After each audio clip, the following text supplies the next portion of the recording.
കാലവർഷം എത്തും മുമ്പേ ഇടുക്കിയിൽ അപകട ഭീഷണി ഉയർത്തി ഉണക്കമരങ്ങൾ.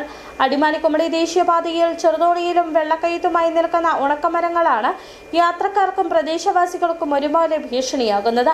അപകടാവസ്ഥയിലുള്ള മരങ്ങൾ വെട്ടിമാറ്റണമെന്ന ജില്ലാ കളക്ടറുടെ കർശന നിർദ്ദേശം വെറും കടലാസിലൊതുങ്ങുമ്പോൾ ദുരന്തം കാത്തുനിൽക്കുകയാണ് ഇവിടുത്തെ ഉദ്യോഗസ്ഥർ.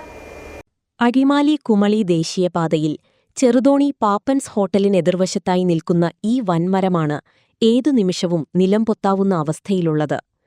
താഴെ നിരവധി വ്യാപാര സ്ഥാപനങ്ങളും വാഹനങ്ങളുടെ പാർക്കിംഗുമുണ്ട്. ഇതിനെല്ലാം പുറമെ KSEBയുടെ 2 ട്രാൻസ്ഫോർമറുകളും 11 kV ലൈനും 3 ഫേസ് ലൈനും ഈ മരത്തിന് തൊട്ടുതാഴെ കൂടിയാണ് കടന്നുപോകുന്നത്. കഴിഞ്ഞ ദിവസമുണ്ടായ വേനൽമഴയിലും കാറ്റിലും മരച്ചില്ലകൾ ഒടിഞ്ഞുവീണ് വൈദ്യുതി ലൈനിൽ തട്ടി തീപിടുത്തമുണ്ടായി. ചെറിയ കാറ്റടിച്ചാൽ പോലും ഉണങ്ങിയ ചില്ലകൾ ഒടിഞ്ഞ് താഴെ പാർക്ക് ചെയ്തിരിക്കുന്ന വാഹനങ്ങൾക്ക് മുകളിലേക്ക് വീഴുന്നത് ഇവിടെ പതിവായിരിക്കുകയാണ്. ഉദ്യോഗസ്ഥന്മാര് ഒരല്പമെങ്കിലും ശ്രദ്ധ ഈ റോഡിന്റെ സൈഡിലുള്ള ഉണങ്ങിയ മരങ്ങൾ, അതുപോലെ തന്നെ വീഴാറായി നിൽക്കുന്ന മരങ്ങൾ, ഇതിനൊരു അല്പം ശ്രദ്ധ കേന്ദ്രീകരിച്ചാൽ വൻ അപകടം നമുക്ക് ഒഴിവാക്കാം. ഇപ്പൊ ഉദാഹരണം പറഞ്ഞാൽ ചെറുതോണി ടൗണിന്റെ നടുക്ക് ഉണങ്ങിയ എപ്പോ വീണാലും താഴെ വീഴാവുന്ന രീതിയിൽ നിൽക്കുന്ന മരമാണ് അദ്ദേഹം മോളിൽ കാണുന്നത്. ഇവിടെ നൂറുകണക്കിന് വണ്ടികൾ കൊണ്ടുപോയി പാർക്ക് ചെയ്യുന്നു. അതുപോലെ നൂറുകണക്കിന് ആൾക്കാർ ഭക്ഷണം കഴിക്കാൻ വേണ്ടി ഇവിടെ വന്ന് സ്റ്റോപ്പ് ചെയ്ത് ഹോട്ടലിലേക്ക് പോകാനുള്ള സിറ്റിയുടെ നടുക്ക് ഇരിക്കുന്ന ഹോട്ടലിലേക്ക് പോകുന്നു.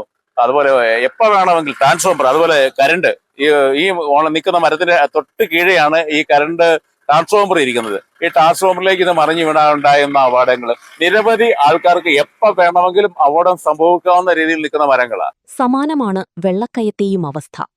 ഇവിടെ വീടിനോട് ചേർന്നു നിൽക്കുന്ന ഉണക്കമരത്തിന് സമീപം വൈദ്യുതി ലൈൻ ഉൾപ്പെടെ കടന്നുപോകുന്നുണ്ട്.